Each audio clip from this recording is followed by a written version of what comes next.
Welcome, everyone. Sorry we're a little bit late coming out of closed session. I don't see Director Quinn yet. So as soon as Director Quinn joins us, we will begin.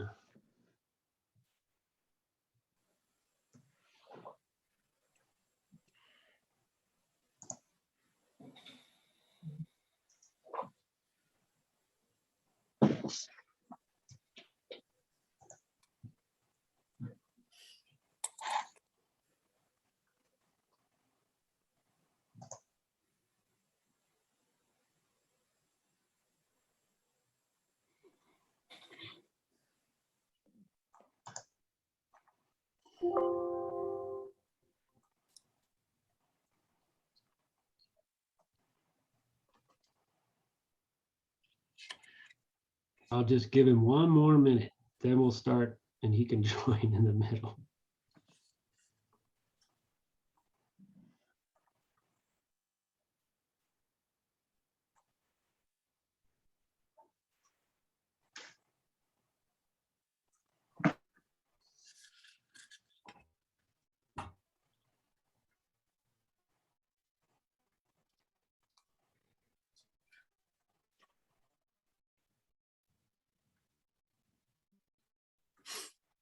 Okay, that's long enough to join a meeting. Good evening. Welcome to the October 14th regular board meeting. We called to order at 5 p.m.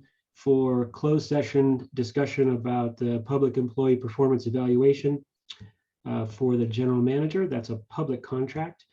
A summary of actions taken. It's a public contract. The board overwhelmingly approves of General Manager Bill Mallinen's performance.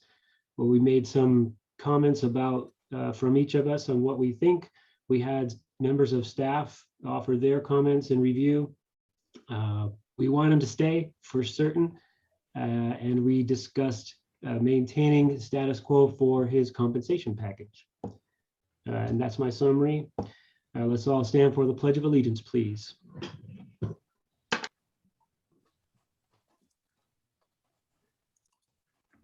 Ready, begin. I pledge allegiance to the flag of the United States of America and to the republic for which it stands, one nation, under God, indivisible, with liberty and justice for all. Thank you, everyone. May I have a motion from my colleagues to approve tonight's agenda? So moved. Second. We have a motion by Director Gray, second by Director Carlin. Roll call vote, please, Ms. McEwen. I'm sorry, am I still sharing the flag or is it done? Oh, never saw the flag. I didn't see the flag, but I could picture one in my mind. We're good. Okay, sorry about that. That's why I couldn't stop sharing it. That's all right. I'm sorry. Director Carlin, Aye. Director Grace, Aye. Director Jensen, Aye. Vice President Quinn. He's about to join us. Aye or nay to vote to approve tonight's agenda, Director Quinn? Aye. Thank you. President Han. Aye. Motion carries 5-0. Our agenda is approved. Public comments on non-agenda items. Ms. McEwen, if you please. Members of the public may address the board on matters not listed on this agenda. The board cannot take action on any item that is not on the agenda. The board or staff may briefly respond to statements made or questions posed, or may ask questions for clarification. These items may also be referred to staff or scheduled on a future agenda. There will be a separate opportunity for public comment for each item on the agenda. Okay. We have one hand. Jiva. Good evening, everyone. Thank you. Appreciated the meeting with you yesterday, Bill, with the GM. Can you still hear me? Yes. Okay, thank you. I know there may have been some problems with people logging in because the link wasn't there. It had to be a copy and paste. So usually it's there. So I'm hoping that can be fixed and remedied for other times. there was a lot of things that you'd covered and expanded on. So I'm hoping they'll be covered in your notes tonight. And any further information regarding the tree grant that we had spoke about, and if you've made a decision regarding the logging, bringing the logs down Deertrail, Bear Valley Road to CSD, and what location you would put it at. So when you have an opportunity, Bill, appreciate you expanding on that. So thank you. Thank you, Jiva. Christy, anyone else? I have no more hands. A consent calendar. Back to you, Christy. Here, consent items are considered routine and are intended to be acted upon in one motion without discussion. During this portion of the meeting, the consent calendar will be read aloud. Prior to approval, the president will give the board, staff, and public the opportunity to pull any item for discussion. The remaining calendar will be acted upon. Any pulled items will then be heard and acted upon individually. A, approve minutes of the July 29, 2021 special board meeting. B, approve minutes of the September 9, 2021 regular board meeting. C, accept committee report for September 2021. D, accept monthly investment report as of August 31, 2021. E, accept register of warrants for September 2021. Thank you, Christy. Board, any items that you wish to pull from the consent calendar? Mr. President, it's just a typo on A and B on the attendee list. I was in attendance for both of those meetings in A and B, and we have Steve Roberts there. Oh, okay, I will make that correction. Other than that, I have no issues. I didn't know if we had to pull those for that. I think we can make that pending change and update the records without pulling them. Anybody else on the board wish to pull an item? No. Yeah, right. All I can see is one camera and the agenda. So I heard nobody. Any members of the public wish to pull an item? No hands. May I have a motion to approve our consent calendar, colleagues? So moved. Second. Motion by Director Carlin, second by Director Jensen, I think, because I'm only going by sound. Roll call vote, please, Ms. McEwen. Director Carlin, Aye. Director Grace, Aye. Director Jensen, Aye. Vice President Quinn, Aye.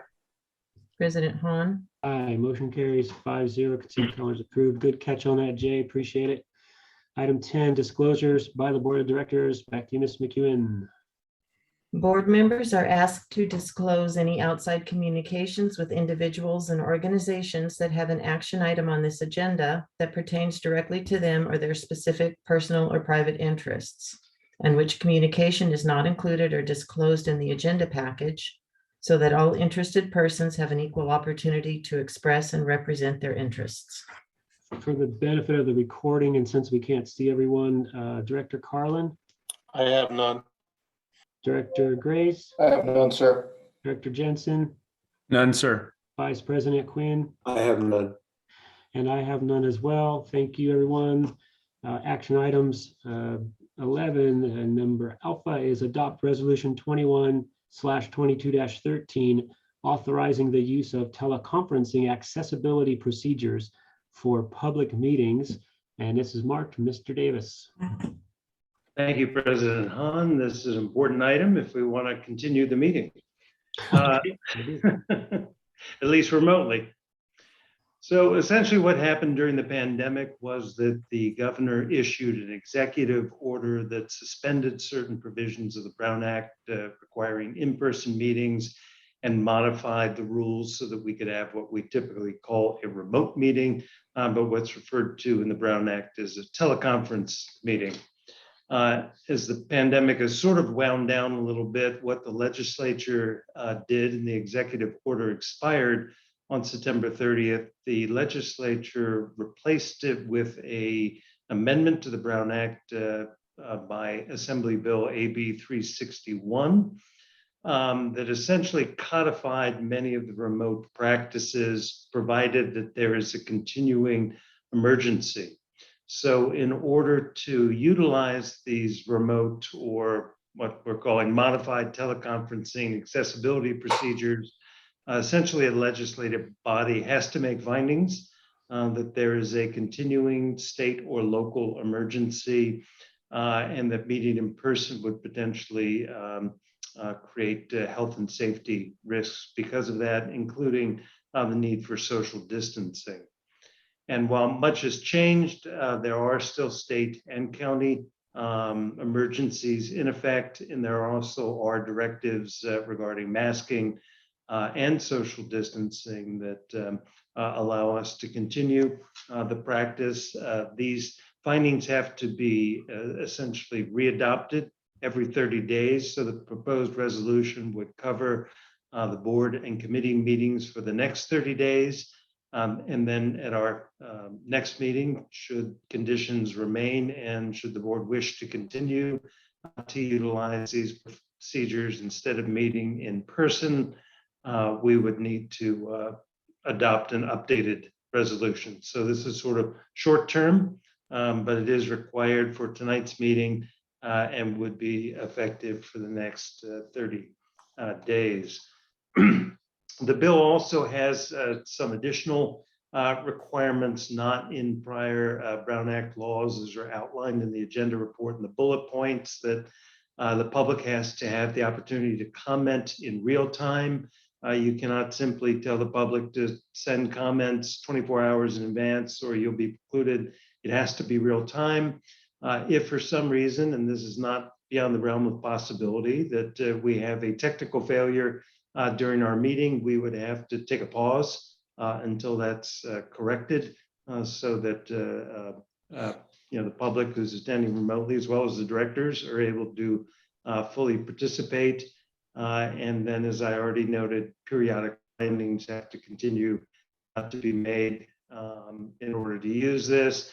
And certainly this would also potentially apply to in the future if, for example, the district had a wildfire emergency or something, and it was burning near the district offices, and we needed to meet remotely. It wouldn't be safe to be in the district offices. That's another kind of situation where these teleconferencing procedures could be used in the future. So the recommendation tonight is to adopt the resolution and the findings, and then we will, on the staff level and certainly the board level, continue to review local directives and guidance on social distancing, masking, and the pandemic, and each month determine whether we continue with these modified teleconference procedures or go back to in-person meetings. So that concludes my report. I'm available for questions.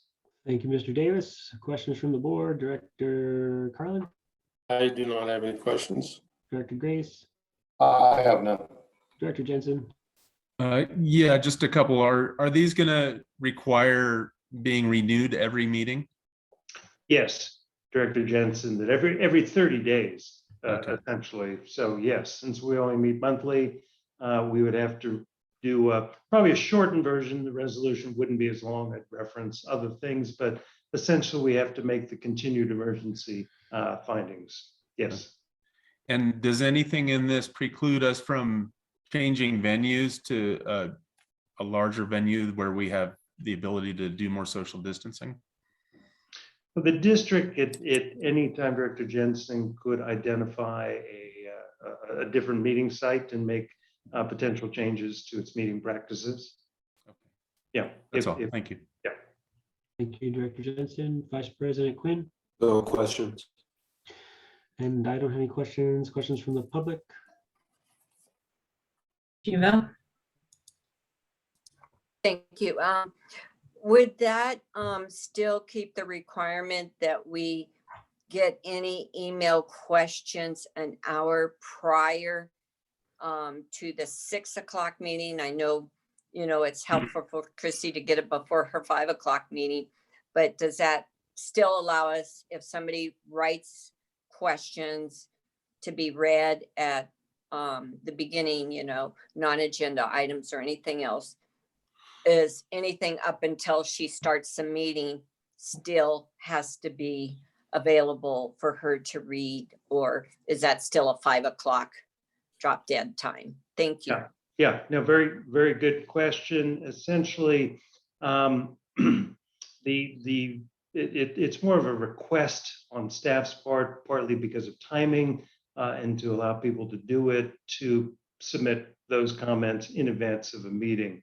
What this act doesn't really directly address that, because what it does require is that people have a live opportunity to comment, which are being provided now. So that's the critical thing. The email practice is more of, again, a courtesy and administrative function, because it's difficult with a small staff to, Christy has to not only manage the meeting and technology, but then, to address emails. So it's more of a courtesy for the public, and the preference from staff's perspective is that people, if they do have last minute comments, that they can easily attend the meeting and make the comments in person and live time, which is the requirement of the act. So I think the district, in short, the district's going to continue to request that email comments be provided in advance. It also gives directors an opportunity to actually read them and ponder them as well, particularly if they're longer. So it's a more effective use of everyone's time. Any more questions from the public? Jiva has her hand up again. Did you want to? Did you get your question answered, Jiva?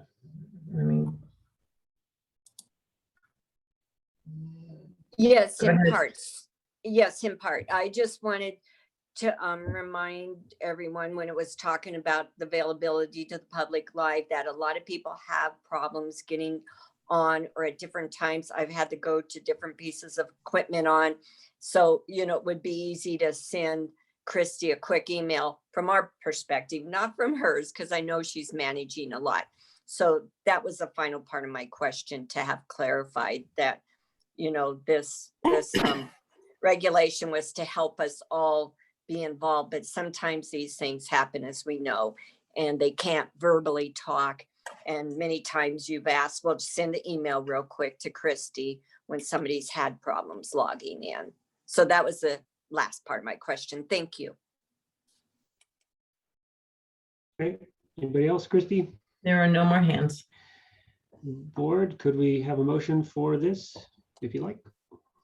I move the board adopt resolution number 21/22-13, authorizing the general manager to implement and utilize teleconference accessibility procedures to conduct public meetings pursuant to Assembly Bill 361.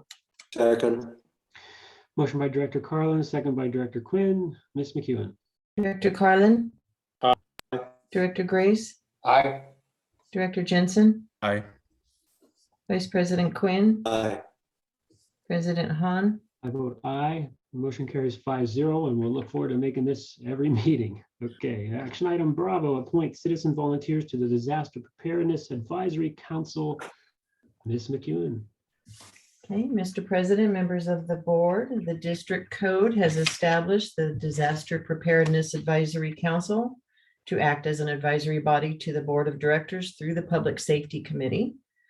The DPAC is comprised of 5 community volunteers appointed yearly by the board in October, and the board can also appoint up to 3 alternates for the committee. The following community members, let me get them here, have indicated their willingness to serve on the DPAC, and everyone who submitted a letter was invited to tonight's meeting to speak if they wish, and to be available for questions. Mr. President, it's our recommendation that after hearing from the potential volunteers, and I'm looking, I think we have one, the board consider and make a motion on the appointments, and then separately another motion for alternates. Okay, I got that. So we could go in alphabetical, but I'm looking at the list too. Is Richard Brown in our audience? If you are, please raise your hand. Okay, Yeah. I'm looking here. It looks like actually one of Greg Matheson, who is a current member, is here, but Oh, I did skip over those. Let's hear from the oh, I have a Richard. His hand is raised. Richard. Yeah. Mr. Brown, you have the floor. Could you give us a summary of your qualifications and why you want to serve on DPAC, please?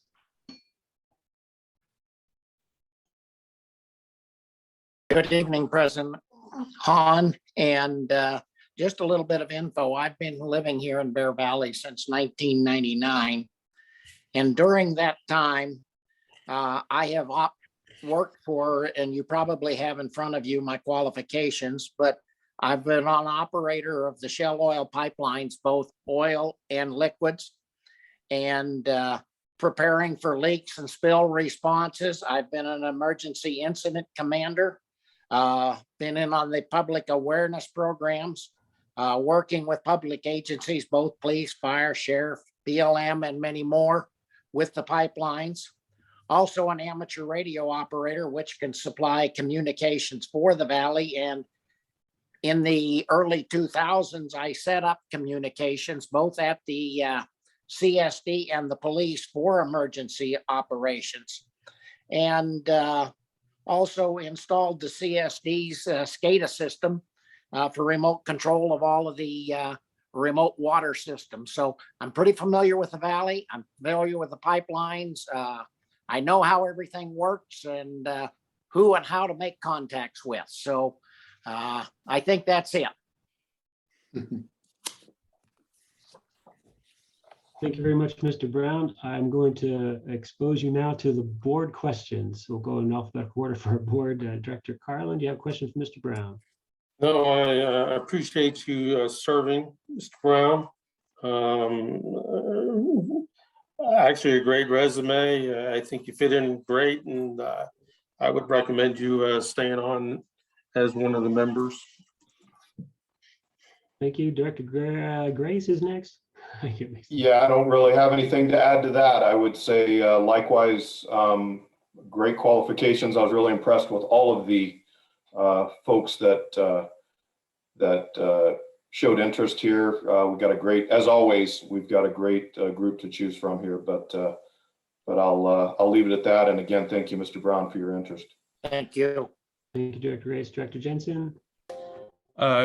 Yeah, ditto to all of that. I think your credentials are excellent, and I appreciate your willingness to serve. Thank you, sir. Vice President. Thank Quinn. you. I had already checked Mr. Brown's qualifications, and I think he'll be a good choice. Thank you. I met him just almost day one when I moved here because he helped me set up my amateur radio antenna because I was having trouble with the signal. He helped me solve that. Thank you very much, Mr. Brown. You definitely have my thumbs up. Thank you. Next is Neil Hicks. Is Neil Hicks in our audience? No. Yes. Jan Lamucci. I don't see a Jan. If I call your name and we're not seeing you, just click raise your hand on your Zoom. Ryan Souter. Dale Woods. Ben Chavez. Ben Chavez had a conflict tonight, so he was not able to attend. And he let us know. I appreciate that. Christy. Debbie Humphreys. Dan Mason. Teresa Wilson. And then back to the continuing members, Greg Matheson. I see his name. You missed Sherry Skeels. Yeah, she'll be right after Greg. Okay. Thank you, Jay. Mr. Matheson, you are on. Yeah, hi, thank you very much. I appreciate the attention of the board on the DPAC matters. I do have a question though. I was of the understanding that two other existing members of DPAC expressed to me their interest in continuing. I'm a little concerned that their names didn't show up, that maybe they didn't know they had to specifically express it to the board. And that would be Mark Early and Howard Kravitz. So I'm not sure where this stands. I would definitely like, if possible, to have one or both of them continue, but without their telling you guys, I guess, I don't know how this works procedurally. We can consider them, the board can consider them. If they were left off, it was must be a miscommunication between me and the former chair of the committee. So I believe the Yeah. board can continue to consider them. Yeah, again, it was my impression that that's the case, and I would, like I said, I'd hate to lose them if it was just a confusion on their part or on Robert's part as to whether or not their names had to be put forward. What were their names again? Mark Early and Howard Kravitz. They're on the board package as they were alternates for the committee, appointed as alternates a year ago. I know Howard, I don't know Mark, but if you're vouching for their desire to continue, I'll consider them as candidates for the board. But if we appoint them and then they say, hey, why'd you appoint me? I didn't want to do it. And we're coming after you, Greg, okay? Yeah, you know, again, it's the impression I got from them. Definitely, I'd like to confirm. I've got a text right now into Mark, but if we can confirm one way or the other with them, maybe however you need to do it procedurally, I'd appreciate that. Yes, sir. President Han, that's yes, why we sir. have alternates. So they can always step in if we have a vacancy. Excellent, appreciate that. Thank you. Mr. Matheson, will you recap you've already served, and so I know you're capable of this, but would you just give us a short summary for the board here to consider your candidacy for this position? Sure, absolutely. Part-time resident of the Valley since 1982, became full-time resident about 2.5 years ago. I did my career with the Los Angeles Police Department in the crime laboratory, from bench level criminalist to the director of the lab, and have fairly extensive experience dealing both with public entities and dealing with emergency situations. I thoroughly enjoyed the year on the DPAC, and I'm looking very much forward to focusing our direction and accomplishing everything that the board of directors would like us to accomplish. Thank you, sir. Expose you to some questions from the board. Director Carlin? Thanks for serving the community. Other than that, I don't have any questions for him.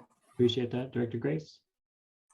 Just kind of a softball, broad-based question. What in your time serving, what do you feel is the greatest safety issue facing us right now as a valley?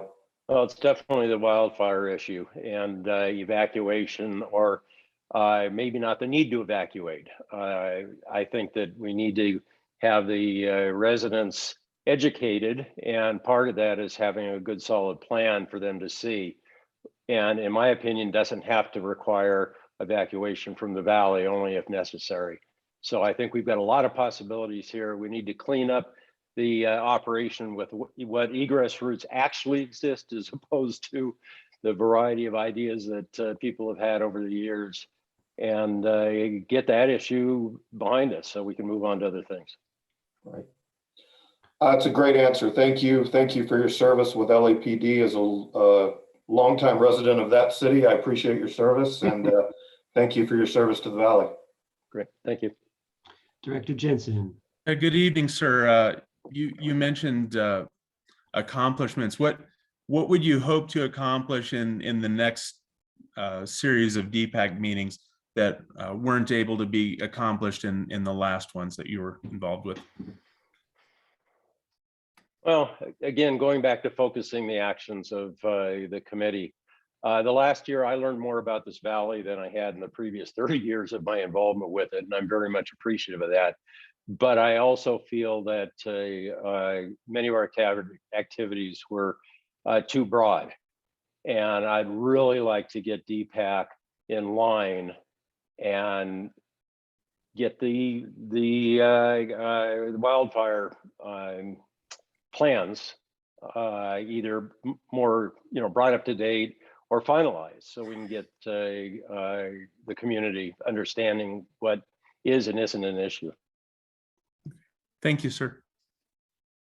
Thank you, Director Jensen. Vice President Quinn. I have no questions. Thank you. Mr. Matheson, thank you for your past service on this board. If you've already seen what's involved and you want to do it some more, and there's unfinished work, then you have my vote. I would like to see you continue on that, and I appreciate your community service throughout your life. Thank you. Right. I didn't call for Sherry Skeels, but I don't see her. But I did see Jan Lamucci come in. So could we permit Jan to address the board? Yes. Jan. Oh, where did she go?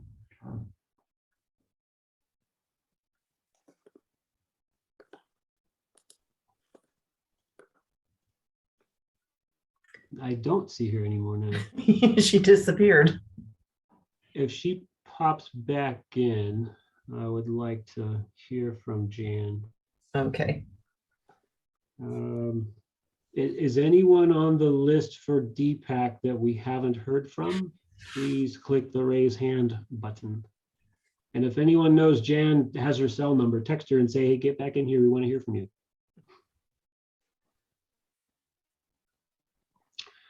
All right. I think we can start with the nomination process. If my colleagues would like to suggest members for this committee, this is not the motion to put them on the committee. This is to put them forth as people we can vote on. Let's hear some names. Director Carlin.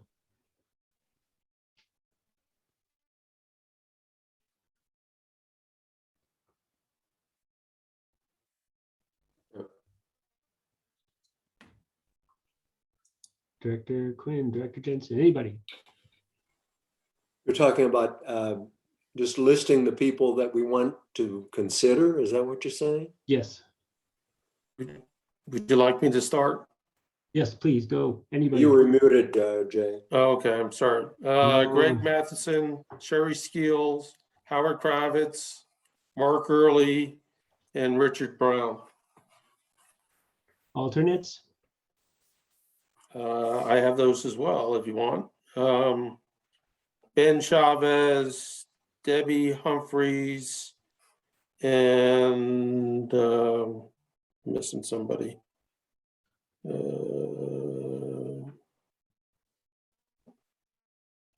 And Ryan Souders. Thank you. Keeping track, Christy? I had trouble keeping up. Do you have track? Okay. I'm keeping track. Good. Director Grace, anyone to add? No one to add. I might say Richard Brown and Debbie Humphreys as primary members. I don't know if there's if we need to make that distinction at this point, if alternates are acceptable, but that would be my only distinction. Yeah, when we make the motion, we'll pick people for the board and then pick also names for alternates. Good deal. Director Jensen? No additions there. Okay, thank you, sir. Vice President Quinn? Please add Dale Woods. Okay.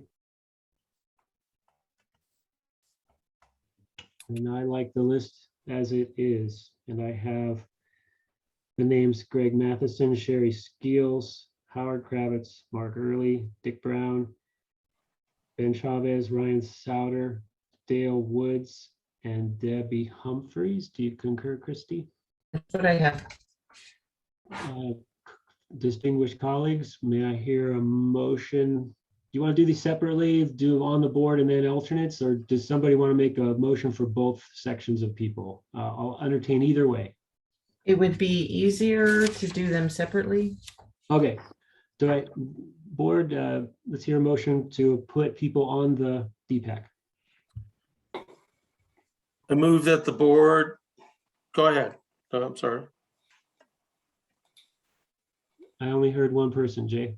Oh, okay. I move that the board of directors appoint Greg Matheson, Sherry Skills, Howard Kravitz, Mark Early, and I think somebody said Debbie Humphreys as Richard Brown. I'm sorry. Well, those are the 5, right? You didn't mention Richard Brown. Well, Richard Brown would be the alternate. If Oh, somebody's that's mentioned, put Humphreys in as the actual member. So Mark Early, Howard Kravitz, Greg Matheson, Sherry Skills, and Debbie Humphreys. That's 5. Mhm. No, I'm Is that a open. motion? That's my motion. It was, there's a motion on the floor, so I'm going to ask for a second. I'll second. Director Grace has seconded Jay's motion. Just one quick discussion. I think I would prefer Richard Brown instead of Debbie Humphreys on the board, but this has been moved and seconded, so I am supposed to ask for a vote. Is there any other discussion? Yeah, and I had Richard Brown on my initial list as number 5, and I think one of the directors asked to put Humphreys in there. I heard her for alternate, which I'm. Oh, for an alternate? Okay, so can I? I'll say I had originally asked for both Richard Brown and Debbie Humphreys as a primary, but I'll leave it to the board's pleasure. Okay, shall we vote on the motion as it is or amend it? Well, I'm okay to amend it and switch Debbie Humphreys for Richard Brown. I concur. Right. Okay, so the motion on the floor is to appoint Greg Matheson, Howard Kravitz, Sherry Skills, Mark Early, and Richard Brown onto the DPAC committee. As amended, is everybody cool with that? Yes. Is there a second? Yes. I'll Okay. second. I heard Jay and then Quinn. So that's the motion. I have a second, and roll call vote on that motion, please. Director Carlin, Aye. Director Grace, Aye. Director Jensen, Aye. Vice President Quinn, Aye. President Han. I vote aye as well. That carries 5-0. And now I'll entertain a motion for alternates to the DPAC.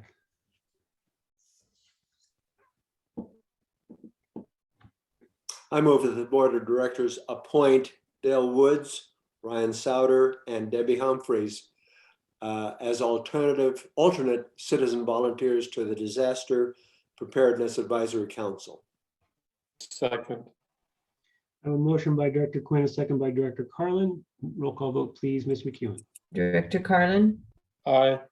Director Grace, Aye. Director Jensen, Aye. Vice President Quinn, Aye. President Han. Aye.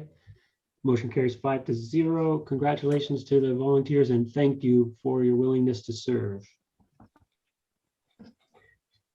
Action item Charlie, approved disaster preparedness advisory council task assignment for 2021-22. And we're going to give you your first assignment. Welcome to the club, Mr. Mallon. Mr. President, members of the board, we thought it was timely to have this item following the appointments, and as I think was mentioned, this hopefully will help focus the committee. They have a specific listing of tasks in our code to review the emergency operations plan and make recommendations. However, there's been a need, I believe, and I think others have, for focus on wildfire response planning, as I think Mr. Matheson had mentioned. So we're suggesting that the board specifically assign that task, which would involve community preparedness, communications, warnings, evacuation planning, all of those items to further our readiness in the event of a wildfire.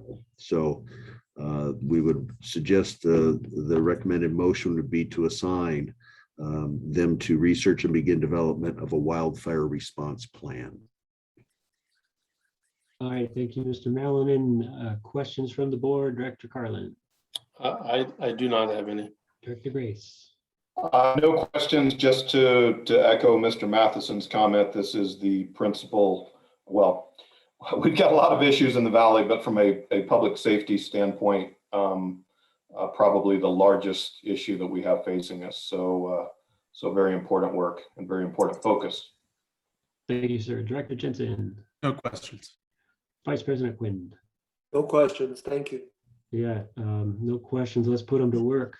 Board, may I hear a motion? Move the Board of Directors assign the Disaster Preparedness Advisory Council to research and begin development of a wildfire response plan. Second. Motion by Director Carlin, second by Director Grace. Ms. McEwen. Director Carlin, Aye. Director Grace, Aye. Director Jensen, Aye. Vice President Quinn, Aye.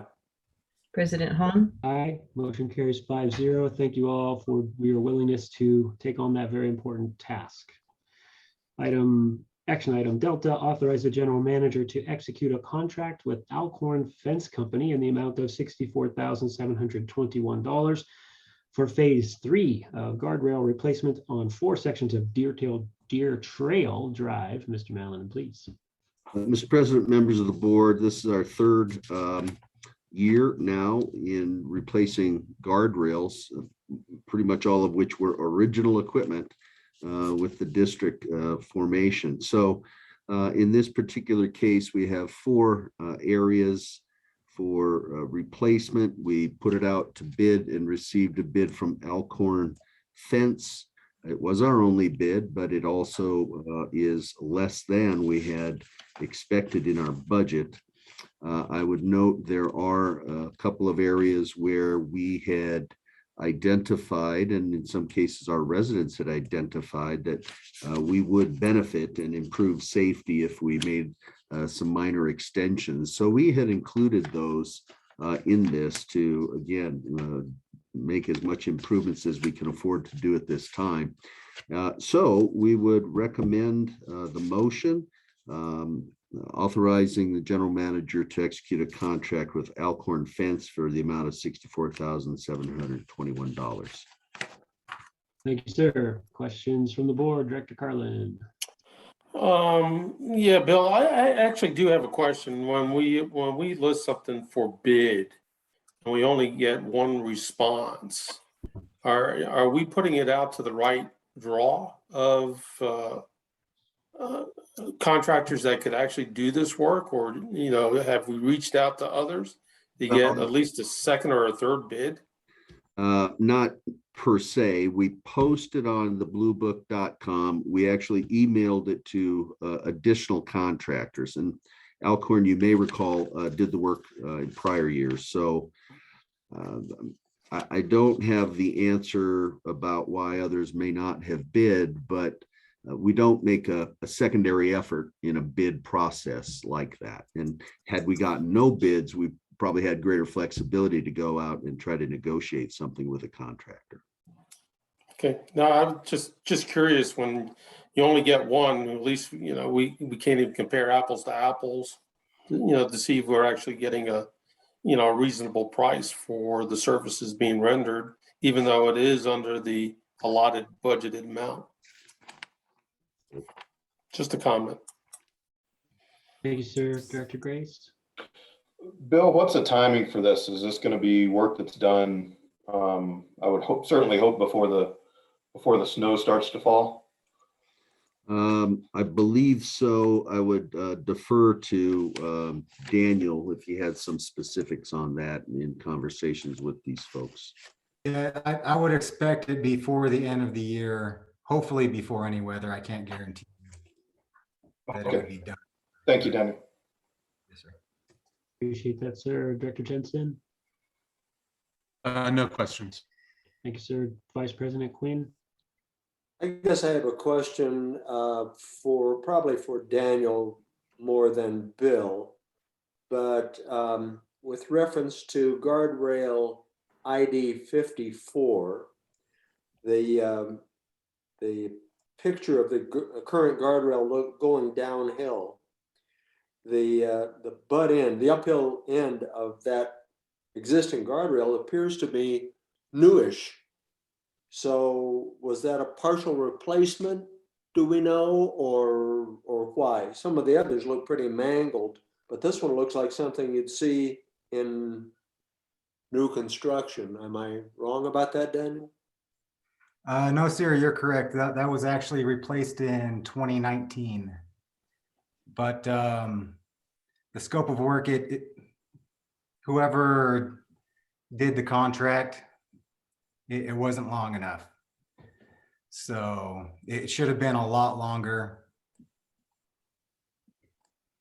So this is one of those segments, Mr. President, that I was referencing where we were kind of picking up a little bit from prior years to improve the safety situation. Okay. Did you get an answer to your question? Well, I guess my concern is, do we really just have to extend, put more footage onto the thing, extend the run by 25 linear feet? But is all the rest good, or do we really have to do the whole thing over again, plus 25 feet? We are not replacing the entire guardrail. We're just taking off that end and adding to it. Oh, okay. Okay. Thank you. Okay. I see what you're saying now. Very good. Thank you. Although the price looks to be pretty significant for somewhat limited work compared to the others, but maybe I'm wrong. I don't know. So is this price per linear foot-ish, is it on track with the other quotes? I mean, just getting one quote, I have the same concern about just having one quote, but is it like if we go this to this, yeah, it looks like the right amount of money for the right amount of work? I believe it's removing that new end treatment. And they also have to add certain size wood posts around utility posts. Okay. All right. Questions from the public? Jiva. Yes, I want to thank you, Daniel, for following up with that last year, as you said you would, regarding the extension of that guardrail. And also that the staff report on the background did note on this one that you had made multiple efforts to get quotes, and really appreciate that explanation there. Yesterday, when we were on with the Coffee with Bill, he said there's about 60 guardrails. And my question then to Bill, and in an effort to get an answer, maybe you know more, Daniel, that we have 60 guardrails. We only have 3 phases we're in now. So are those additional guardrails, you know, I don't know how many is left, 40 or whatever, are they going to be planned to be replaced at some point in the future? When you went through and did your analysis of all 60 and prioritized them, as obviously you did, will those, are those already prioritized? They just haven't come up for the GM to deal with yet because they're in a good enough condition, or is there Kern County regulations that's going to force us to replace them all sooner than later? So that was my question, and thanks for the work. Are those all your questions, Jiva? Yes, thank you. Yeah, it was done on a priority. We had an engineering survey and they gave us the highest priorities. And there are a lot of guardrails that are in good condition. So hopefully we can get everything that's below code and bring everything up to be safe. Okay, there are no more hands. All right, board, what's your pleasure? Shall we push this forward? Mr. President, I would move the board of directors to authorize the general manager to execute a contract with Alcorn Fence Company in the amount of $64,721 for the guardrail replacement phase 3 project. Second. Motion by Director Grace, second by Director Jensen, and Ms. McEwen. Director Carlin, Aye. Director Grace, Aye. Director Jensen, Aye. Vice President Quinn, Aye. President Han.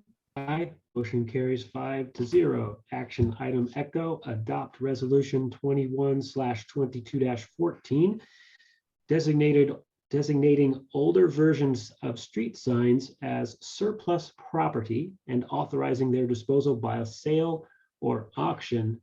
This is really fun. Bill, tell us all about it. Thank you, Mr. President, members of the board. As I hope everyone watching or living in the Valley has noticed, we've changed out our street name signs, making what I think is an important and significant improvement to the visibility of those signs, which should make for safer motoring for our residents and visitors and contractors. We came up with the idea that our residents may wish to own some of those, what could be original equipment from the foundation of Bear Valley Springs. And so we'd like to hopefully have a win-win project wherein a resident can bid on and potentially, hopefully own one of these pieces of history. And in so doing, help support the district with its sign replacement program. So as the staff memo indicates, we have a 3-year program. We've got 148 signs this year and 140 and 138 in the subsequent years, so 426 in total. To the extent that we get funds from people, we intend to put them into the road fund, and to the extent we get a lot of money fast, I would propose to the board that we look to accelerate the replacements of the other signs. That's part of the win-win. People get to own one of these, they help the district, and in so doing may help accelerate the completion of this project faster than what current funds have been allotted for it. So we intend to put them online. We would like to probably make a $10 minimum bid for folks and let the best bidder win, and then they'll have to come pick them up down here. So in order to do all of that, we needed the resolution designating these signs as surplus property. So that's the purpose of this resolution. We would recommend approval. Very good. Thank you so much. Director Carlin. No question. Pretty simple. Director Grace. Bill, do we need to amend the motion to include acceleration of the other signs, or is that administrative? No, I don't believe you have to, Director Grace. I think, hopefully the funds will flow in fast, and we'll come back to the board for another authorization to move forward with that excess funding. And this, in terms of declaring surplus, this covers all of the signs That is the in the intent. valley, or is this just the first phase? No, it would cover all of them. Okay, so we don't have to do this again. We just, That's correct. okay, understood. Okay, thank you. Director Jensen. I have no questions. Vice President Quinn. Nothing, thank you. Right, on the line of Director Grace's question, I would, if I was, think of the words here, I would like the motion to at least dedicate the revenue to go to the roads fund and not the general fund. So I would consider amending it just for that, at least. And it's exciting to think that we might get enough money to move the other signs ahead faster and get those to auction faster. But then I think we should have that money go back to the roads fund and not the general fund. And that's my only comment. Members of the public, what do you have to say? Ed Hicks. Mr. Hicks. Hi, I think it's a great idea to auction the road signs. The reason I raised my hand is somehow I missed on the consent calendar. I would like to discuss item 9C. I know we're past it, but if there's any way, I have 2 quick sentence questions on item 9C on the consent calendar. And Board, what do you think? Should we go reverse? Should we go back in time or not?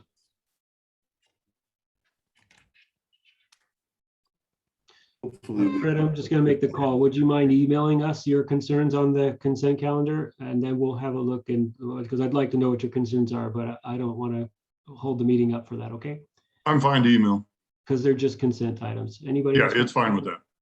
And it's off agenda, so technically we shouldn't. Any more public members' comments on the signs? Kara Cooper. Hi, I just want to, not only the road signs, but we should also put up for auction any of the speed limit signs and any deer crossing signs too, that when we replace them, they should go up to auction too. Because people will bid on everything. Yeah, so yeah, that's all. People bid on everything. I love it. Okay.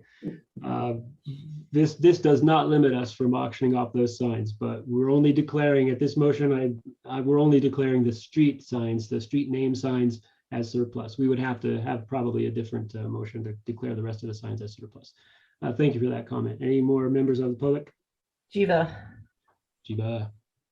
Yes, Greg, in answer to your question, I agree that the funds should go back into the roads and really like this idea. Thank you. Thank you, Jiva. Any more members of the public? No more hands. Board, what's your pleasure on the signs? Move the Board of Directors adopt Resolution 20-21-14, declaring former street signs as a surplus property and authorizing their disposal by auction for sale, and the funds being distributed back to the roads fund and set in lieu of the general fund. I'll second. A motion by Director Carlin and a second by Director Grace. Ms. McEwen. Director Carlin. Aye.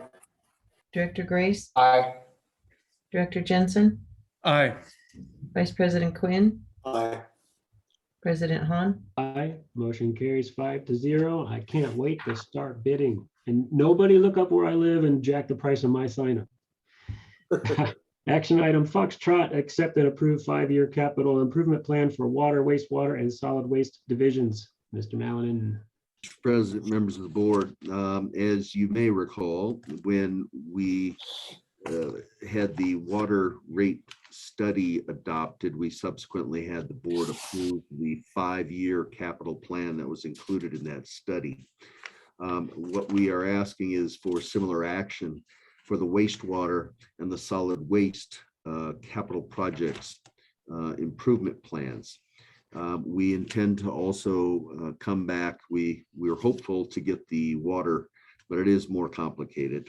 5-year CIP, as you know, because of the need for the generator project for backing up during PSPS and other outages. So we'll do that at a subsequent date. But for this evening, we have the wastewater, and I would note for you 2 minor adjustments from the approved waste sewer rate study. And that is a truck replacement in year 1 and a truck replacement in year 2. When we start talking about the 20-year CIP, these kinds of items will come up and appear. In this situation, we did put those 2 capital items into the model that we've used in the study and came out with a positive at the end, if you recall the methodology, to take care of operations and then take care of debt service. And then we get into the reserve levels in capital. And at the end of that 5-year period, if we're in a positive, in this case, we would be. So that one has 2 tweaks, so to speak. And then the solid waste is as presented in the solid waste rate study recently adopted. So would be stand for any questions, but we would recommend that the board accept and approve the wastewater CIP and the solid waste CIP is presented. Thank you, sir. Director Carlin. Yeah, Bill, just generic question here. Are these actual purchase line items or they just placeholders for the dollars?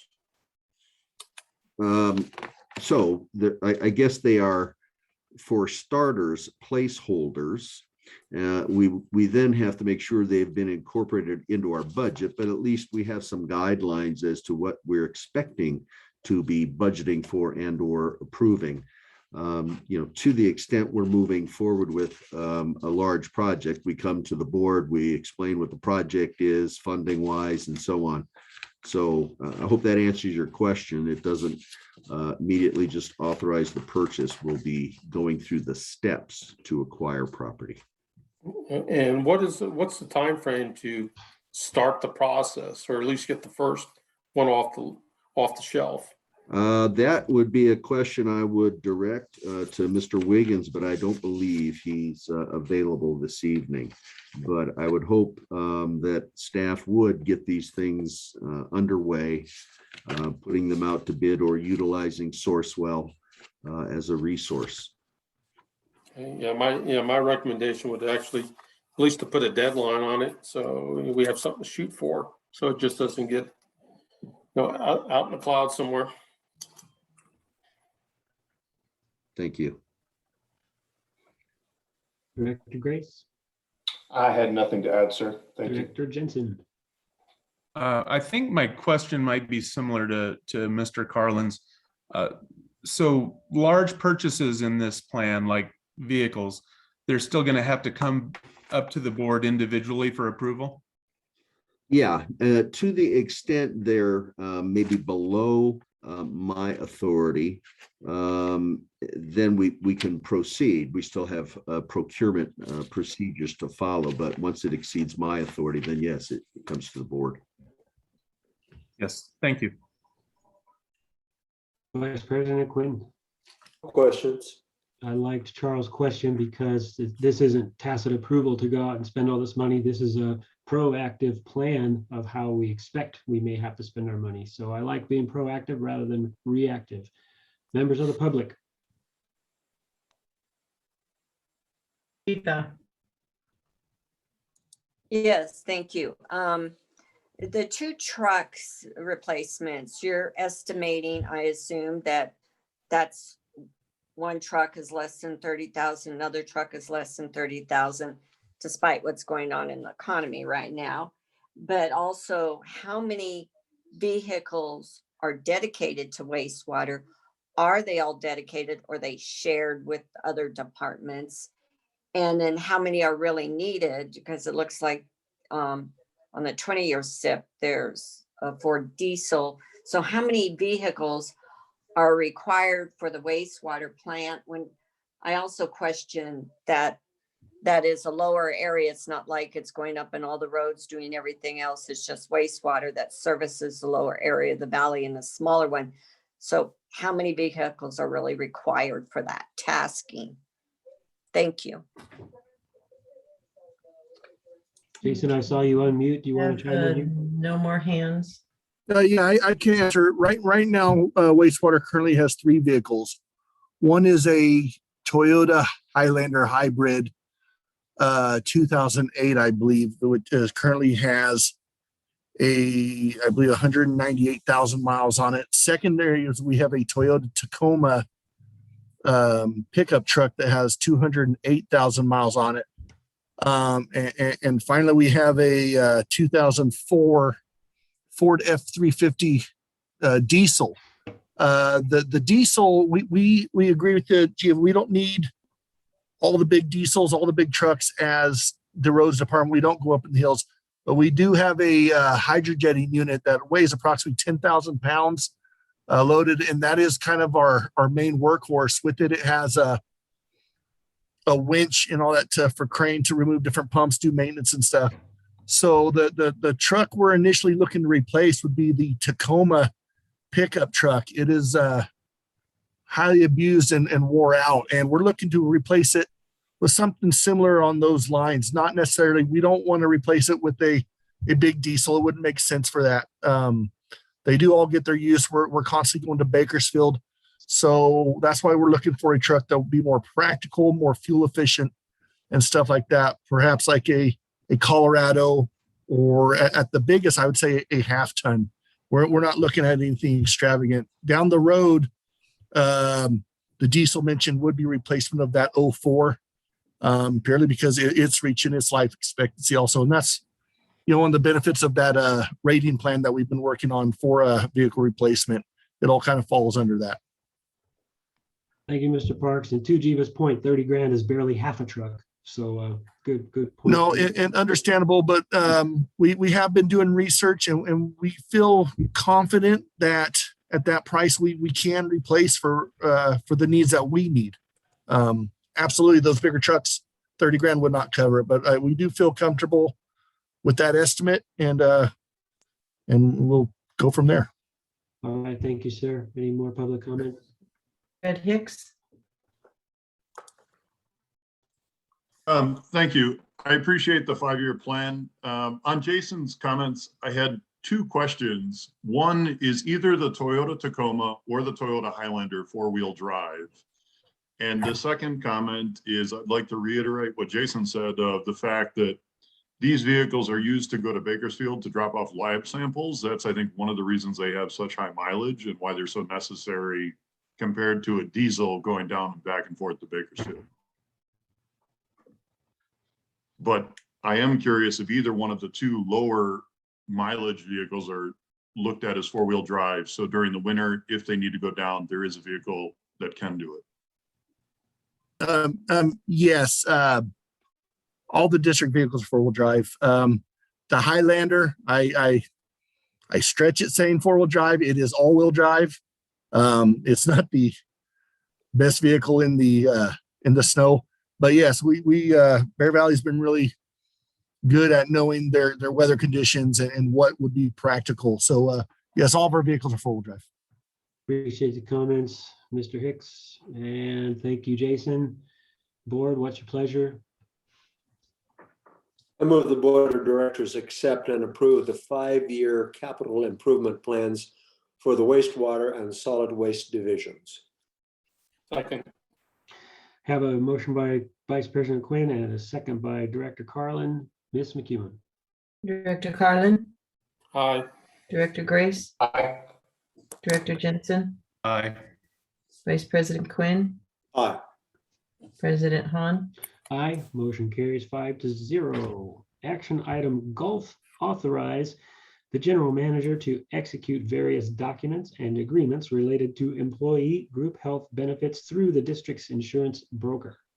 Mr. Mallon, take it away. Mr. President, members of the board, is that time of year for insurance renewals.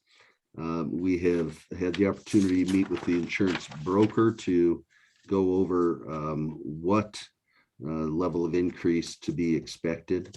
And this year for the health insurance component, there's an 8% increase. For the other benefits that are provided, the other dental or vision or life insurance, there is no increase. We had budgeted 10% for both categories. The 8% for the health insurance is within the budgeted amount, and then obviously there is no increase on the others, so we'll be fine there. Open enrollment will be next month, and these changes would take effect on the 1st of December for the next year. And so it is not as significant an increase as maybe we had thought when we were budgeting. So that's the good news. We would recommend that the board proceed with the motion as recommended. Thank you, sir. We'll go to the board for questions and comments. Director Carlin. None for me on this one. Director Grace. None for me, sir. Director Jensen. Just a few questions. Do employees pay any contribution to medical, dental, or vision? Mr. President, member of the board, they do have the option to buy up. We otherwise provide the basic at no additional costs. So we have some employees who choose that. If they choose a slightly different plan, then yes, they pay the difference. So even with the basic plan, they make no contribution. Of the basic plan, that's correct. Okay. And then the Guardian Insurance, life, accidental death and dismemberment, and long-term disability, does that cover employees for both on the job injuries and illnesses and off the job injuries and illnesses? Well, I think most of it would be off job, and I'll let Christy chime in, because otherwise, if it were an on the job, then they'd have a disability insurance coverage, if that makes sense. Yes. And workers' comp would cover workplace injuries or illnesses. So that policy is mostly for off the job illness and injury. Well, That's correct, Christy. yeah, I'm thinking, It's accidental death and yeah, disability. yeah, I think anything that was job related would be covered through our workers' comp coverage. I would assume so. So this is like an AFLAC policy that, like the long-term disability, if you are injured or you're sick and you can't work, that insurance pays your salary while you're not able to work. It pays a percentage. A percentage. Okay. All right. No other questions. Thank you, sir. Vice President Quinn. No questions. None from me. Public? Fred Hicks.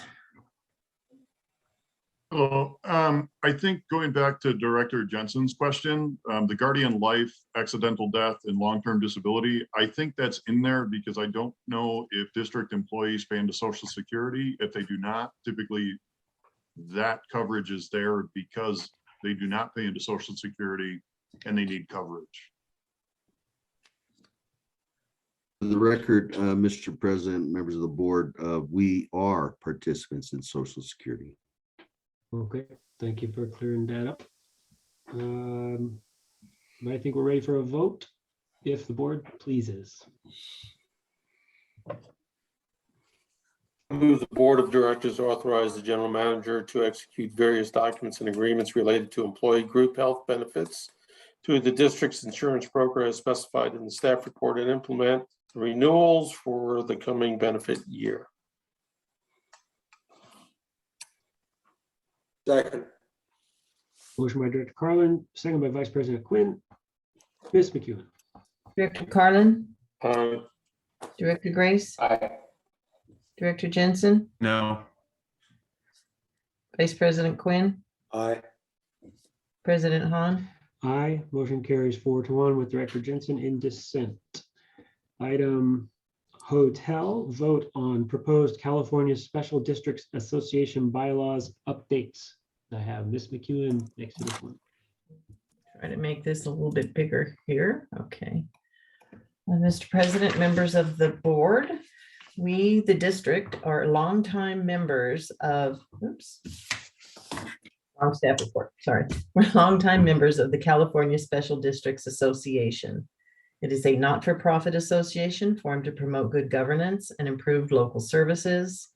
The CSDA Board of Directors has recently reviewed their bylaws and is recommending some updates to bring forward to the members for consideration. As a voting member in good standing, the district is eligible to cast a vote in favor of or not in favor of the changes. The deadline to submit the vote is 5 p.m. November 12th. And the proposed changes were provided to the board as part of the board package. And at this time, we're requesting that the board provide direction for either a yes or a no vote.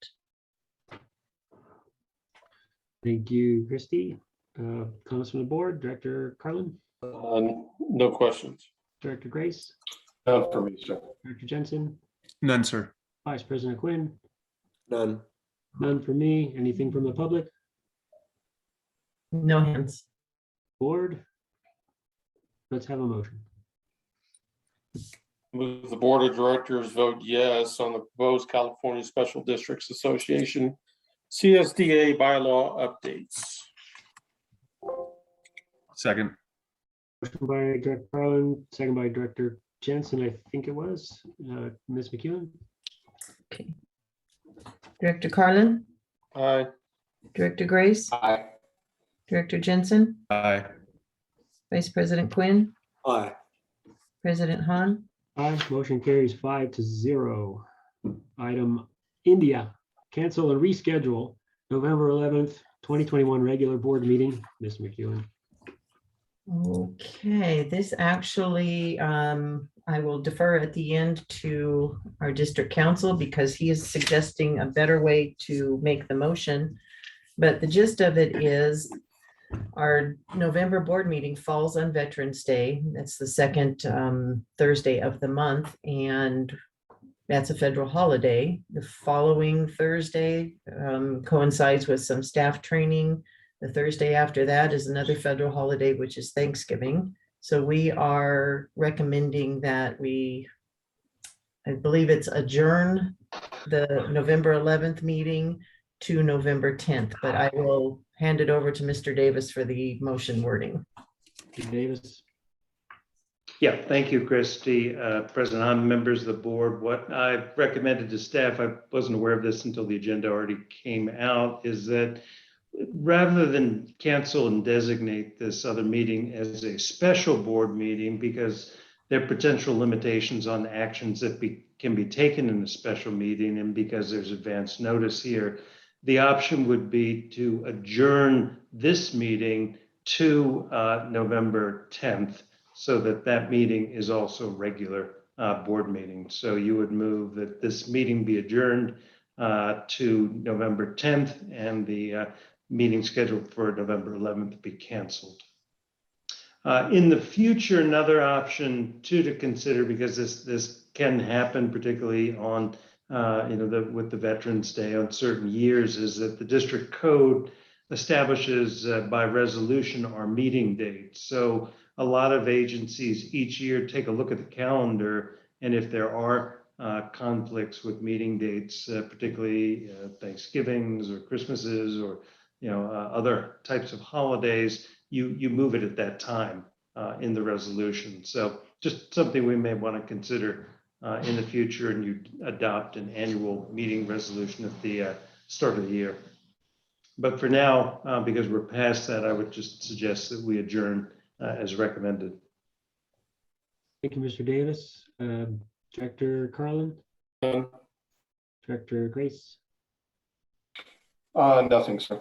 Director Jensen? No comments. Vice President Quinn? Nothing. I have no comment on it. I don't see any reason not to move it. Public? Vernon. Board, what shall we do? Move the Board of Directors adjourn the meeting of November 11th to November 10th, and the meeting on November 11th be canceled. Sorry, Director Carlin, very, very well done. Just the adjournment is this meeting. You adjourn that the current board meeting be adjourned to November 10th. As noted. Wait, could we, Mr. Davis, what should our motion be, please? I move that the Board of Directors adjourn this meeting to November 10th, and that the regular board meeting of November 11th be canceled. Okay, Exactly. so I'll take the motion by Director Carlin as stated by Mr. Davis. Is there a second? I'll second. I have a motion by Director Carlin as stated by Mr. Davis, and second by Vice President Quinn. Ms. McEwen, roll call vote, please. Director Carlin, Aye. Director Grace, Aye. Director Jensen, Aye. Vice President Quinn, Aye. President Han. Aye, that motion carries 5-0. Item 12, information and discussion items. Item alpha, that is 20-year capital improvement plan. Who would like to comment? Mr. President, members of the board, with the development of our budget, our staff was tasked with also developing a 20-year capital improvement plan, or CIP. And the purpose for this is so that we all, staff, the board, the public, can do a better job of planning for what is probably the eventual failure of something or need for replacement. So part of the way I would describe this is to, within that 20-year cycle, we should catch things that you might not think about. I use new roofs, HVAC systems as examples of things that will fail, will need replacement, and yet kind of typically local governments don't plan out this far and may not catch that large several $100,000 expense is going to come up. And so what I'm hopeful this will do is help us get a better handle on what those needs will be in the future. And in so doing, begin to plan for the funding or financing of those items. This is, as it says in very large letters, a draft. It is intended to begin the conversation with the board. We're only asking for you to have discussions or questions, comments. We've presented it to the Finance Committee and the Infrastructure Committee, and the feedback was positive, as they saw it as an excellent tool for planning purposes. And so we'll take comments and feedback and questions and continue to refine this. At some point, I would hope that the board then will approve of this. That doesn't make the money show up necessarily, but it kind of shows what the plan should be for us to follow. And then subsequently, on an annual basis, you add on another year. And some things may not have gotten taken care of, and they may get pushed out due to funding, but at least we keep them in the forefront. So I have done this elsewhere. It's a helpful tool for us to plan. So with that, I'll stand for any questions or comments. And again, this is to begin the conversation. Thank you, sir. Director Carlin. Oh, Bill, I don't even know where to begin on this one. It's a good thing that we're actually looking at this as a capital improvement plan. And I was going to say this for my director comments, so I'll throw it out there now. So money is cheap to borrow from right now. Very, very cheap, very inexpensive. Who knows where that money will be in a year or two. And this plan being, I'm just going to say, basically a placeholder for numbers or guesstimates right now without the finite details of what goes into each one of the plans. No, we're not prepared to actually execute any of that right now, or even go back to the public to say, hey, we do need money, now this is the time to actually, take out the loan, the bonds, where we can actually afford some of these things. For example, we've talked about a couple things for years now. 50-year-old community, the underground infrastructure for water pipes, and of course the deterioration of the roads always seems to come to the top of the list each and every day, each and every time we have a meeting, each and every time that there's budgets, and we always say we're going to do something. And what is our plan? Without a plan, which this is a good start to that plan, but we have to put some deadlines into developing the details of the plan to put something into action. And where I'm going with this is okay, there's no way that, I've looked at it, I don't know, it was what, $600,000, $700,000, $800,000 a year in the roads fund is going to fix much of anything other than to fix and maintain Band-Aids, until we actually take out the big loan to actually replace the underground utilities and then patch back and then repave, the 107 miles of roadway. Where I'm thinking, and we've had this conversation before, is maybe we need to actually think about putting a group together, a task together, a team together, or in-house this thing with the appropriate people that can do the underground utilities as well as the roads, in lieu of, in above and above what we currently have in the water and the roads department. Separate task group just to deal and contend with the 107 miles of road, and leave the current people that we have, employees and staff to deal with the day-to-day stuff. All good stuff, but we need the details. We need the details even sooner than later in order to actually execute on some funds to actually put some of these things in place. Those are my comments, Greg. Thank you. Appreciate that, sir. Director Grace. President, if I might to follow up on that, and I'm open to the water department page. If you look at this, for the most part, this is the level of CIP effort that we'd already contemplated, and for this simple perspective explanation here, we incorporated some significant funds which were needed, and this hopefully helps to show that in our rate structure. And so we should be able to identify the improvements because they're above ground. Our biggest challenge is taking a look at what's underground, quantifying what needs to be replaced and at what cost and when. And so that's almost an entirely different piece for us to tackle.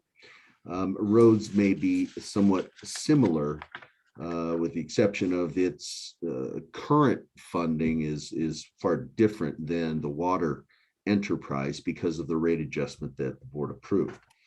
I will advance my report comments to say that we are in receipt of a proposal that will, I hope, do what you, Director Carlin, are looking for, which is following up on the first phase of the Wildan study for the capital replacement plan. We will do an assessment.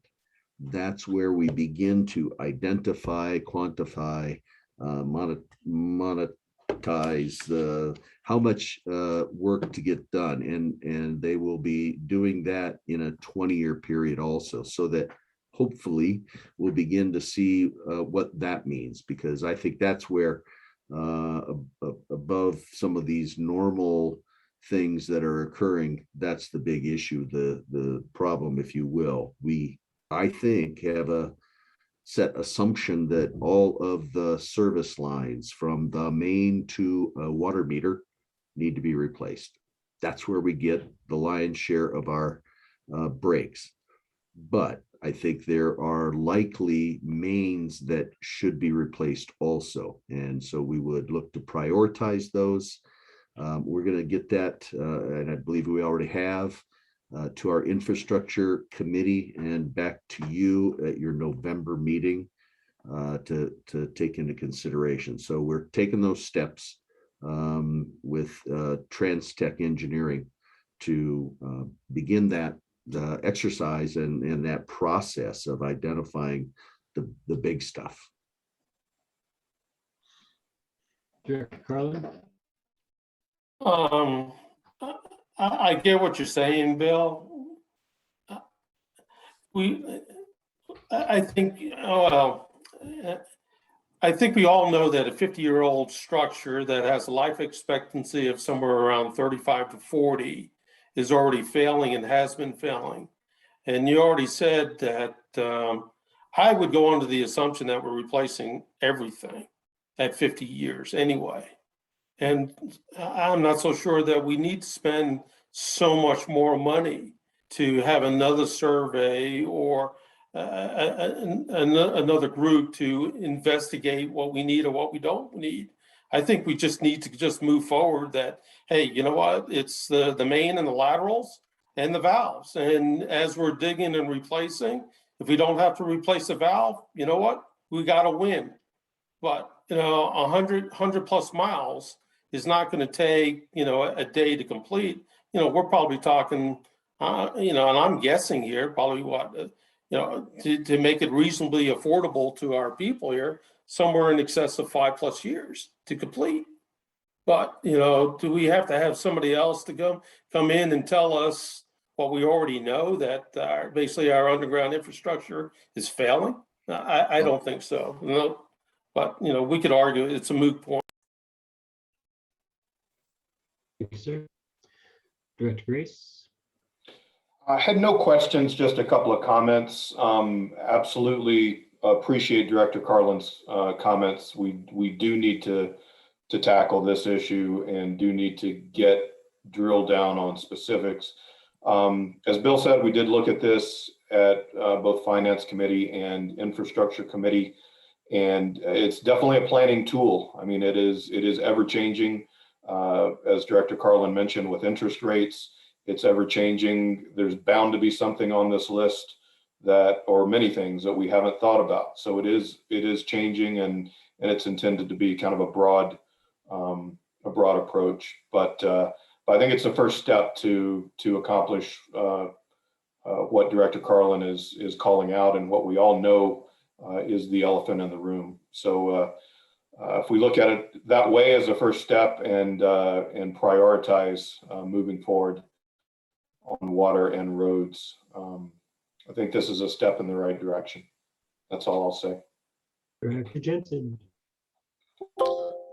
Just a couple of questions. The first one of which is similar to the 5-year plan, which is the major purchases on these still have to be approved by the board. Yes. Yeah, I mean, to the extent that it's within authority and gets budgeted and doesn't require the board, but most of these are pretty big items or projects that will take planning, and budgeting is the most important component of it all, that we be able to fund them. So yes to that. And if I might, did you have some other questions? A couple other questions, yeah, but go ahead if you wanted to say something. Well, else. I was going to kind of insert this, which is I hope people can see this, because the comments are certainly appropriate about the big stuff, the 110 miles of roads or 110 miles of water main. This, for the most part, represents what it takes for us to do what we do, and anticipates the funding and replacement of the tools, whether it's a backhoe or a squad car or an HVAC unit. All of those facilities, they're part of the tools that we use to get our job done. So this is kind of the big stuff on the day-to-day. I'm not disagreeing we need to get the big stuff, but if I offer that up as a way of viewing this, so we all can see that this multi-million-dollar business has some annual maintenance costs of its infrastructure and the tools. So I'll do that. And then if you could explain the difference between doing this and having reserve funds, like we have a set frequency of replacing firearms for the police department. It seems like planning on that, I mean, me coming from where I come from, guns just don't wear out at that frequency. So if you have a reserve fund, wouldn't you be replacing weapons with reserve fund money? Wouldn't that make more sense? Well, I'm not sure about the use of the term reserve as much as budgeted, and I'll use that for the sake of this answer, which is when we anticipate, and let's say it aligns with what is in this 20-year CIP for replacement of firearms. So in this case, we have some shotguns. I'm just going to pick on that for a moment that are anticipated to be replaced in 2022, 23. And if at that time, we're consistent and yes, they should be replaced, we should be budgeting this number within our budget to be able to fund it. Whether we use reserves is a function of whether there's any adequate revenues to cover it as just a function of the budget.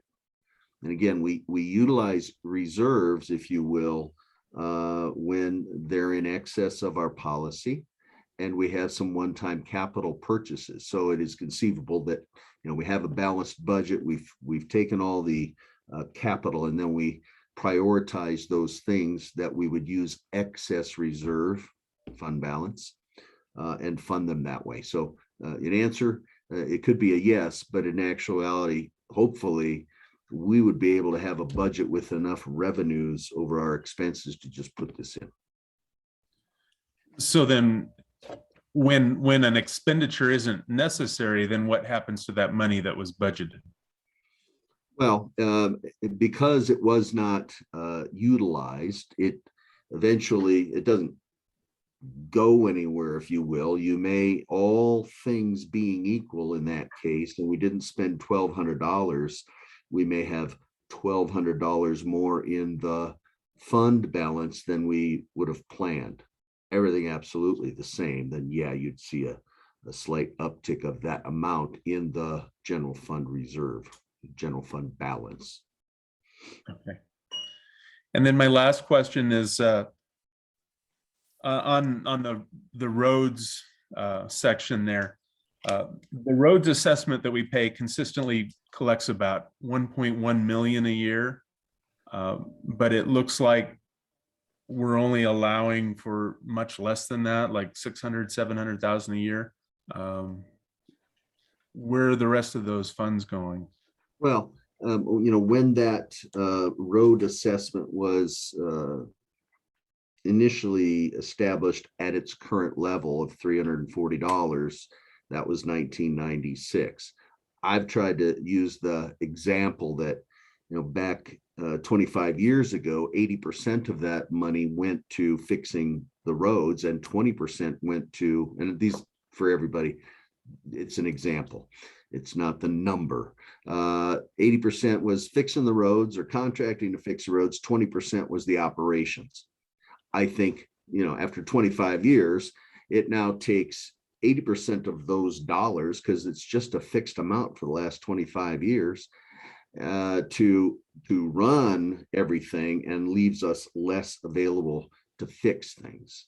So that certainly is an area that the district and the community needs to look at if we're going to make some progress. But the hope is we'll get the information about the water system needs, so we make sure we can fix the water system underneath a road before we fix the road again.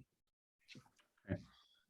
Just to comment on what Mr. Carlin said, I kind of agree with him. The time for studies and surveys and stuff. I mean, I've been looking at some old documents a longtime resident gave me from 1995, and we've been studying the heck out of stuff for 20, 30 years now. We got to stop studying and surveying and start doing. And maybe at some point we tear up 2 miles of road and see how bad the pipes really are and replace everything, or maybe we figure out we don't have to replace everything. We get a good idea of what needs to be replaced. So that's all I have to say about that. Thank you, sir. Vice President Quinn. Thank you, Mr. President. I concur with everything my colleagues have said. Certainly, as Jay's pointed out, money's cheap right now. And yes, we've studied and studied and studied. And the studies are done. And the situation is obviously changing all the time. So is the last study made valid? Who knows? Trusting that our balance sheet, which I found a couple of months ago, I guess, is valid, and it shows the original cost going back to 1969, 1970 for DART to put in the water system and put in all the roads, and thinking about appreciation, not appreciation rather, but inflation, as we were seeing last year, much less this year. It looks to me like to do all the water pipes and then do the roads on top of them would be an outside figure of something like $400 million. So I don't think we can do a bond purchase or something like that and then bank the money as we need it. And just, the numbers that I've always seen are, well, $100 million perhaps or something like that. And I seriously question if that's far, far too low. Probably more realistic is the doing the stuff that we're doing now and realizing that we really don't have the kind of flexibility that we'd like to do it all right into the future. That's all. Thank you, sir. I agree with what all of my colleagues have said. To see this happen, to raise the revenue to make this happen, I would like to see all three of our special taxes on our property tax bill raised to where they need to be and not 1996 levels. Thank you, everyone. That's board comments is next, and Director Carlin is up. I think you had some public comments. I usually don't for information and discussion. I usually don't. Okay. All right. I don't have any comments, additional comments. Board comments, Director Grace. Just again to reiterate my thanks to everybody who submitted their names for the DPAC. This is an incredibly important function, and again, just really impressed with all of the resumes and CVs that we saw and emails. So just continue to be impressed with the level of talent that exists in this valley, and we need to capitalize on that more. But again, thank you to everybody who put their names forward. Thank you, Director Grace. Director Jensen? Nothing further. Your Vice President Quinn? Nothing further, thank you. I have an obligatory report. A few weeks ago, I attended the Special District Leadership Academy Conference. There's always things to learn at this conference. So one result is increased knowledge, so I can be a better board member for the public. And one is a certificate of completion. But since this was a returning venture for me, I was in the advanced class and received this wonderful certificate. Oh.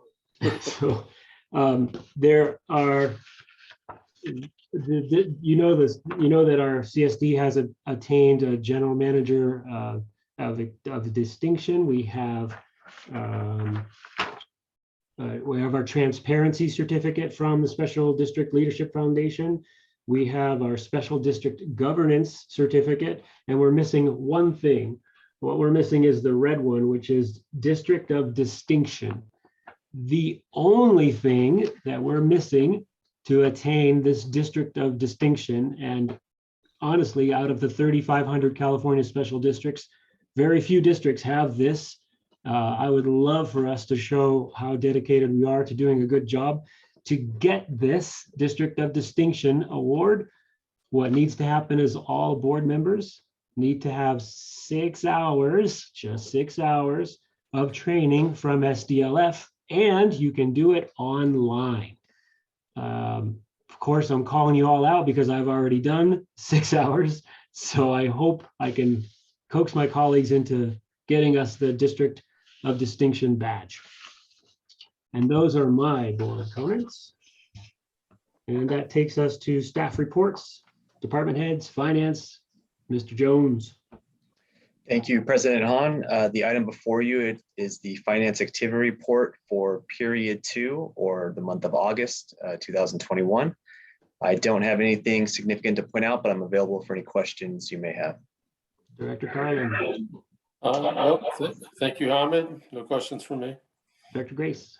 Likewise, Hamid, thank you for your help, and no further comments. Director Jensen. No questions, sir. Vice President Quinn. I have nothing. My thanks and gratitude as well. Hamid, thanks for your hard work. Public Works report. Who's up?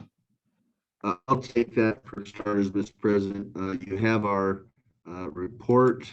And by the way, I'm having a little technical difficulties here, so I apologize. We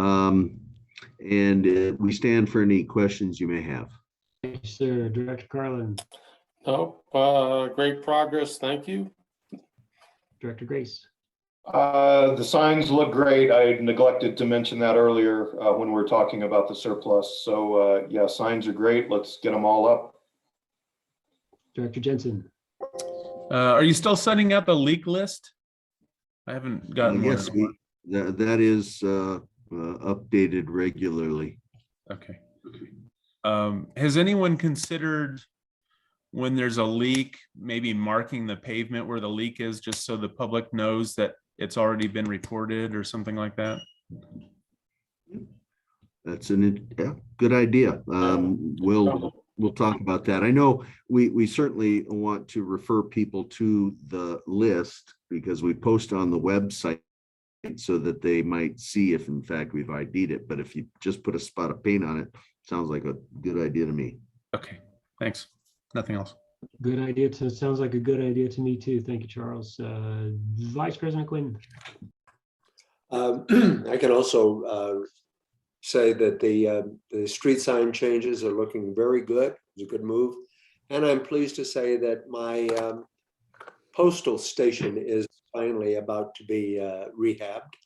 So we're very pleased with that, although we'll be without mail for a couple of weeks. But good to see progress. I like to see things being nibbled away at rather than expecting huge changes all at once. So good work.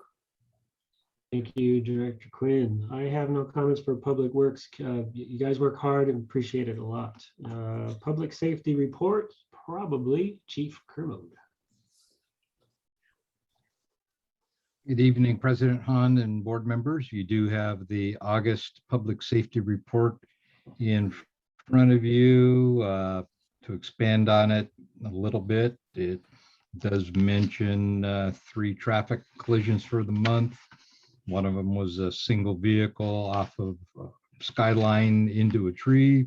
Another was Cumberland and Skyline, the vehicle versus Deer. And the third one was a vehicle that lost its brakes coming down Jacaranda and intentionally drove into the guardrail to stop itself. As far as felony crimes, there were 3 felony crime reports for the month of August. One was a check fraud. One was unlawful sexual intercourse and sexual assault. And the third was a sexual battery allegation. There was 1 mail theft reported in the month of August, and that was on Stirrup Way. On the traffic enforcement side of it,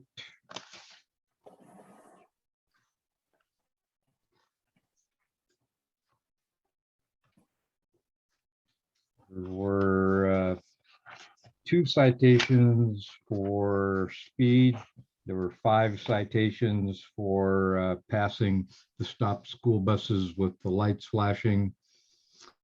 And there were 3 registration-related citations, 2 driver's license-related citations, and 2 insurance-related citations, along with on the non-traffic side, barking dog citations and such.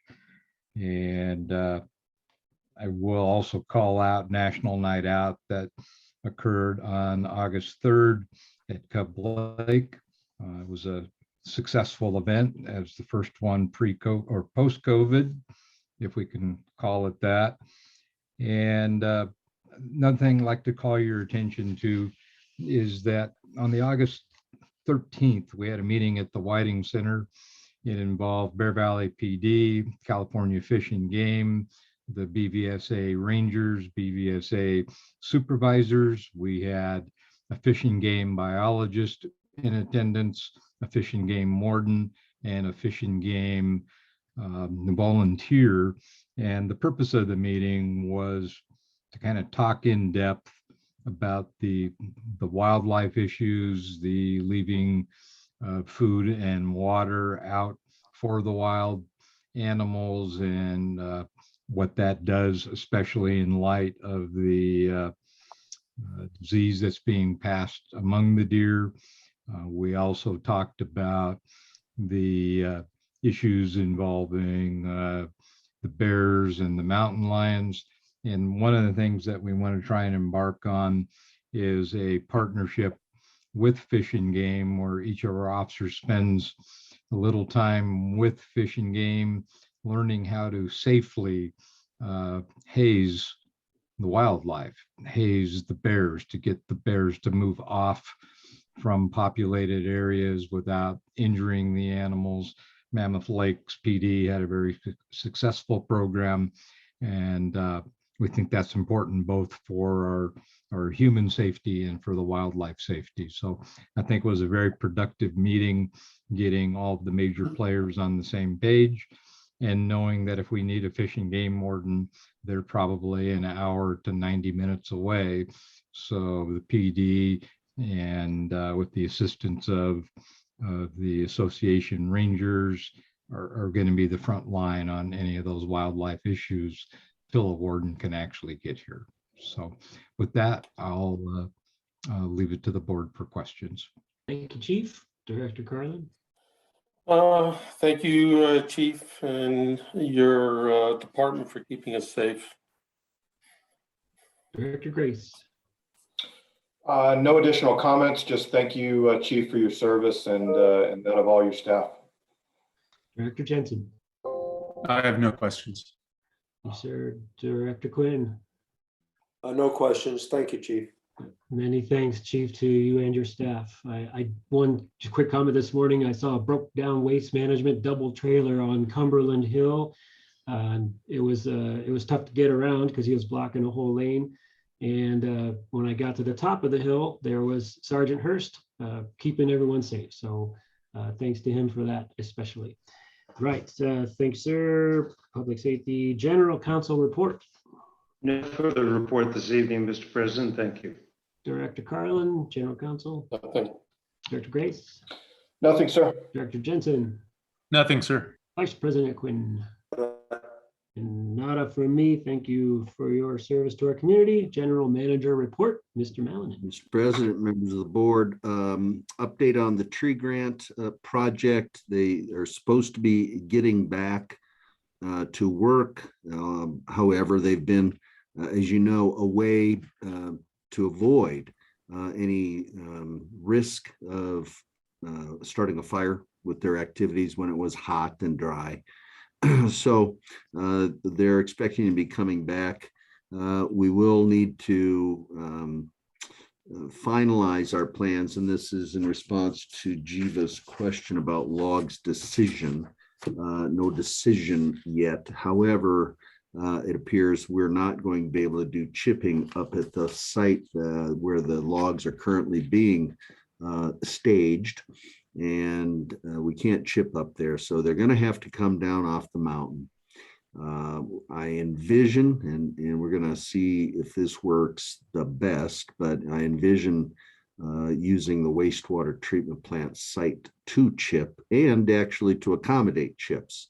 I think we can use our property, and we can also then allow the association to use as many chips, and we can use them to spruce up around our transfer station and our properties, the association, their properties, etc. So that's not been finalized, and we're continuing to want to avoid the trucks going out the front gate. So that's ongoing. We've been in touch with and continuing to talk with the county regarding the Senate Bill 1383, which is the organics recycling. And one of the things that really just occurred is that we've, got our community divided into different census tracts, one of which would be eligible for an exemption from what is the standardized, you shall have 3 bins at your curbside pickup. We would have half of us exempt and half not. We're going to continue to pursue hopefully a solution that doesn't require those huge trucks to go up our narrow roads into the hinterlands, and or having people put their garbage and or their organic waste out at the curb in bear country. So we'll keep you informed of that. As I had mentioned, we've asked TransTech to give us some proposals.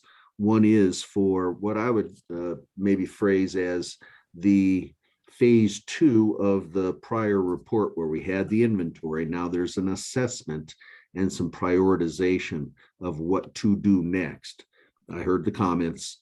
We'll process this, and we can have some conversations at the committee level, and then I expect at the board level as well. But I think it will move us closer to getting answers, and I recognize the comments about additional studies. This is one of those studies that had been planned to be done but was not done. So we're kind of getting back onto track. Have not gotten a proposal from them for a hydrogeologic report, but I've asked for them to do that. And then we'll get a proposal for taking a look at the entryway and the gate. And, how can we utilize that right of way down there and make things better for all of us as we come in and go out through the gate, and the use of the right of way that we have. So that'll be coming up. Police chief recruitment is ongoing. We have applicants showing their interest, so that's good. We will meet with the association on a per capita parks and rec grant that we are eligible to receive, about $180,000, and because they are effectively our Parks and Rec department, they would be able to make good use of that. We have talked here at staff level about having another town hall meeting, and maybe with our re-established DPAC members, we can do this and talk about wildfire response. Some of you may have attended the last meeting, which was a couple of years ago, and we'd intended to do it again, but then got waylaid with COVID. So that'll be in the planning stages. Update on generators. The pneumatic stations, we're short 2, but the others I think are up and connected, and our other permanent generators are in Cummings Valley and at our major pump stations. So effectively we can pump the water and get the water into the valley and move the water up and through around the valley on any extended outage. And that really is good news. We certainly look forward to getting the last couple of pneumatics delivered and installed, but I know it's been a big project for staff. But at the end of it, whether it's a PSPS or any other kind of event, I think we'll be well served. We have done some additional treatment in our wells 31 and 32, just to hopefully clean them up a little bit, but they're coming along. And wells 9 and 10, we're working on. I did get an email from Wesley at the association that their board had approved for all of the funding to move forward on those Lakefill wells even this year. So that's also good news. And I will stop there and stand for any questions you may have. Thank you, sir. Director Carlin? Nothing for me. Thanks. Director Grace? Nothing for me. Good report, Bill. Thank you. Director Jensen? No questions, sir. Vice President Quinn? Good report as usual, Bill. Thank you. Good report, Bill, from me as well. Thank you, sir. And that brings us to future agenda items. Ms. McEwen? Okay, what we have listed on our agenda is the election of board officers on December 9th. And in January, we have board standing committees, the annual disclosure of reimbursements and expenses, and the audit presentation and report. And I believe Bill said something about coming back in November, and I can't remember what it was. I didn't write it down right away. Well, I think there are two items that I anticipate coming out of the infrastructure committee. One will be a proposal for the water assessment, which is effectively phase 2 of our prior 3-phase program. And then also a proposal for looking at the gate. It's going to involve some survey work and some layout work, what can work best to improve the flow in and out, and the gate, wherever that ends up being, because frankly, I think it would probably serve better if it weren't in its current location. We could probably get better merging flow and things out there within the right of way we have. Okay. All right, thank you, Christy. Now, I think we're not adjourning, period. We're going to adjourn until November 10th at 6 p.m. And what I'd like to have is a motion to adjourn this meeting until 6 p.m. November 10th, please. So moved. May I have a second? Second. I have a motion by Jay and a second by, I think it was Director Jensen. Christy, roll call vote on that, please. Director Carlin, Aye. Director Grace, Aye. Director Jensen, Aye. Vice President Quinn, Aye. President Hahn. That motion That motion carries 5-0. Thank you all for your contributions here. I'll see you in a month. Thank you all for Thank you. attending. Everybody have a great evening. Good night. Go Dodgers.